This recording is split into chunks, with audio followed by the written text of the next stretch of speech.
अल्हम्दुलिल्लाहि रब्बिल आलमीन वस्सलातु वस्सलामु अला इबादिहि सालिहीन अऊज़ु बिल्लाहि मिनश शैतानिर रजीम बिस्मिल्लाहिर रहमानिर रहीम या अय्युहन नासु तक़ू रब्बकुम अल्लज़ी खलक़कुम मिन नफ्सिन वाहिदा व खलक़ा मिनहा ज़ौजहा व बस्सा मिनहुमा रिजालन कसीरन व निसाअ क़ाला रसूलुल्लाहि सल्लल्लाहु अलैहि वसल्लम या माशरा शबाब मन इस्तता मिनकुमुल बाअ फल्यतज़व्वज अन्निकाहु मिन सुन्नती।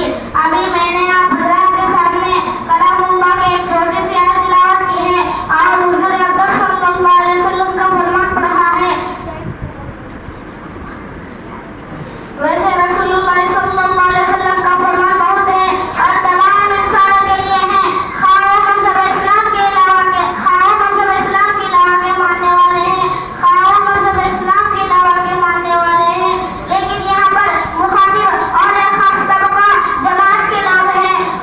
हुज़ूर सल्लल्लाहु अलैहि वसल्लम ने फरमाया, ए नौजवानों की जमातो, जब तुम बीवी के नाना नफ़क़ा अदा करने की ताकत और इस्तिताअत रखते हो तो तुम शादी कर लो और एक शरीके हयात तलाश कर लो।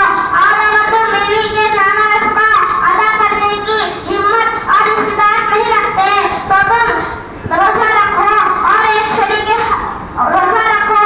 इसलिए रोज़ा नफ्सानी ख्वाहिशात को तोड़ने के लिए बेहतरीन ज़रिया है। मेरे मोहतरम सामाईन किराम, हुज़ूर सल्लल्लाहु अलैहि वसल्लम ये हदीस ऐलान कर रही है, अन्निकाहु मिन सुन्नती, निकाह एक सुन्नत है, शादी इंसान की एक ज़रूरत है और समाजी बुराइयों को खत्म करने का ज़रिया है।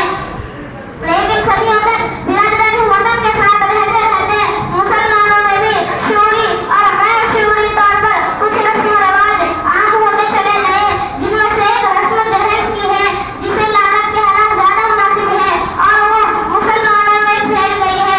बिरादरानी मिल्लत नौजवान साथियों, जहेज हकीकत एक लानत है जो हमसे जमट रही है। हमने इस लानत को तमद्दुन समझकर कबूल कर लिया क्योंकि इसमें अशरत की सामान की फरावानी नजर आती है। मुफ्त की दौलत